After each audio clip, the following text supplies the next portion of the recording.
Baik, di sini saya akan menjelaskan materi tes kreativitas. Yang pertama itu ada pengertian kreativitas. Rogers mendefinisikan kreativitas sebagai proses munculnya hasil-hasil baru ke dalam tindakan. Hasil-hasil baru itu muncul dari sifat-sifat individu yang unik yang berinteraksi dengan individu lain, pengalaman maupun keadaan hidupnya. Selanjutnya ada pengertian tes kreativitas. Tes kreativitas adalah suatu tes yang digunakan untuk mengukur kemampuan berpikir divergen dengan membedakan aspek kelancaran, kelenturan, orisinalitas, dan kerincian dalam berpikir serta untuk merasakan dan mengamati adanya masalah, membuat dugaan tentang kekurangan atau masalah ini, menilai dan menguji dugaan atau hipotesis, kemudian mengubah dan mengujinya lagi, dan akhirnya menyampaikan hasil-hasilnya. Selanjutnya, ada faktor yang mempengaruhi kreativitas menurut Rogers. Yang pertama itu ada faktor internal, yaitu faktor yang berasal dari dalam individu itu tersendiri.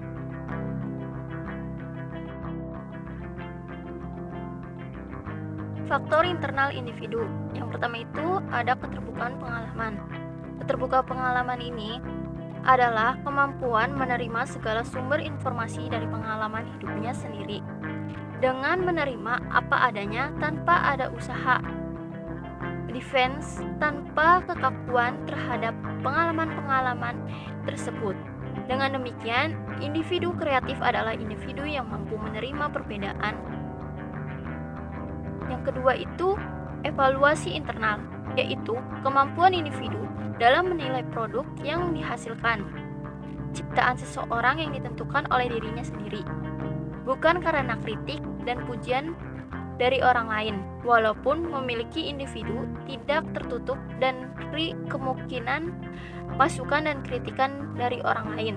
Yang ketiga itu ada kemampuan untuk bermain dan mengadakan eksplorasi terhadap unsur-unsur bentuk-bentuk konsep atau bentuk kombinasi baru dari hal-hal yang sudah ada sebelumnya. Yang selanjutnya itu ada faktor eksternal. Faktor eksternal atau lingkungan sebagai berikut.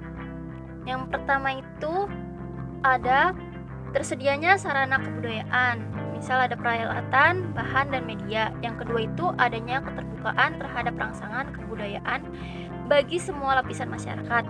Yang ketiga itu ada menekankan pada becoming dan tidak hanya being, artinya tidak menekankan pada kepentingan untuk masa sekarang, melainkan berorientasi pada masa mendatang.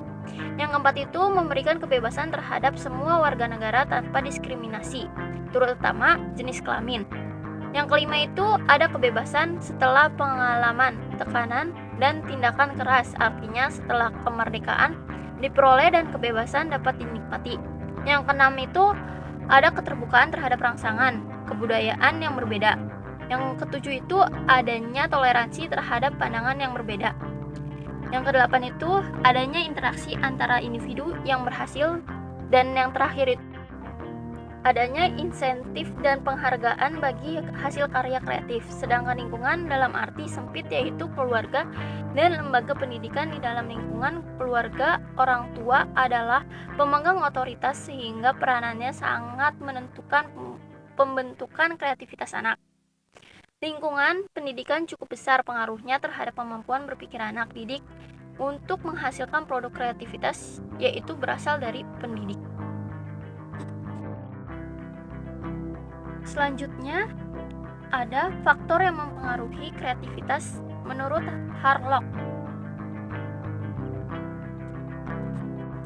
Ada 6 faktor kreativitas menurut Harlock. Di antaranya, yang pertama itu ada jenis kelamin. Anak laki-laki menunjukkan kreativitas yang lebih besar daripada anak perempuan, terutama setelah berlalunya masa kanak-kanak. Untuk sebagian besar, hal ini disebabkan oleh perbedaan perlakuan terhadap anak laki-laki dan anak perempuan. Anak laki-laki diberi kesempatan untuk mandiri, didesak oleh teman sebaya untuk lebih mengambil resiko dan didorong oleh para orang tua dan guru untuk lebih menunjukkan inisiatif dan orisinalitas. Yang kedua itu ada status sosioekonomi. Anak dari kelompok sosioekonomi yang lebih tinggi cenderung lebih kreatif dari anak kelompok yang lebih rendah. Lingkungan anak kelompok sosioekonomi yang lebih tinggi memberi lebih banyak kesempatan untuk memperoleh pengetahuan dan pengalaman yang diperlukan bagi kreativitas. Yang ketiga itu ada urutan kelahiran. Anak dari berbagai urutan kelahiran menunjukkan tingkat kreativitas yang berbeda. Perbedaan ini lebih menekankan pada lingkungan daripada bawaan. Anak yang lahir di tengah, belakang, dan anak tunggal mungkin memiliki kreativitas yang tinggi daripada anak pertama. Umumnya, anak yang lahir pertama lebih ditekan untuk menyesuaikan diri dengan harapan orang tua. Tekanan ini lebih mendorong anak untuk menjadi orang yang penurut daripada pencipta. Yang keempat itu ada ukuran keluarga. Anak dari keluarga kecil, bila mana kondisi lain, sama cenderung lebih kreatif daripada anak dari keluarga besar. Dalam keluarga besar, cara mendidik anak yang otoriter dan kondisi sosioekonomi kurang menguntungkan mungkin lebih mempengaruhi dan menghalangi perkembangan kreativitas. Yang kelima itu ada lingkungan. Anak dari lingkungan kota cenderung lebih kreatif dari anak lingkungan pedesaan. Yang keenam itu ada inteligensi. Setiap anak yang memiliki pandai menunjukkan kreativitas yang lebih besar daripada anak yang kurang pandai. Mereka mempunyai lebih banyak gagasan baru untuk menangani suasana sosial dan mampu merumuskan lebih banyak penyelesaian bagi konflik tersebut.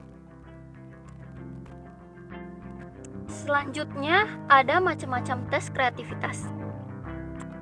Tes yang mengukur kreativitas secara langsung dengan teknik tes, yaitu ada Torrance Test of Creative Thinking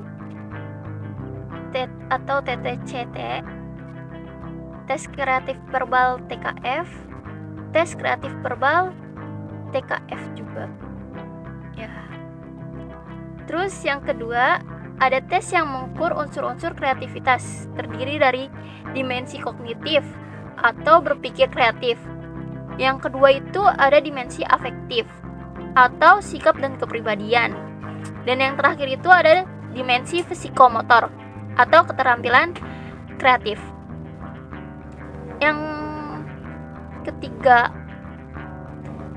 macam tes ketiga itu ada tes yang mengukur ciri kepribadian kreatif. Yang pertama itu ada tes yang mengajukan pertanyaan. Yang kedua itu ada tes risk-taking. Yang ketiga itu ada tes figur preference dari Baron Wells. Yang keempat itu, yang terakhir ada tes sex role identity.